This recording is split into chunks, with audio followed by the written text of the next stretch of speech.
India కూటమికి TMC భారీ shock ఇచ్చింది. కూటమి నుంచి తప్పుకుని పశ్చిమ బెంగాల్ నుండి లోక్సభ ఎన్నికల నుంచి సింగిల్ గానే బరిలోకి దిగనుంది.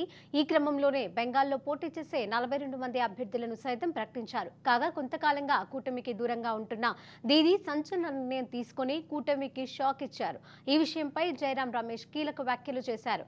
తృణమూల్ కాంగ్రెస్ కోసం ఇండియా కూటమి గేట్లు ఎప్పుడు తెరిచే ఉంటాయని పేర్కొన్నారు.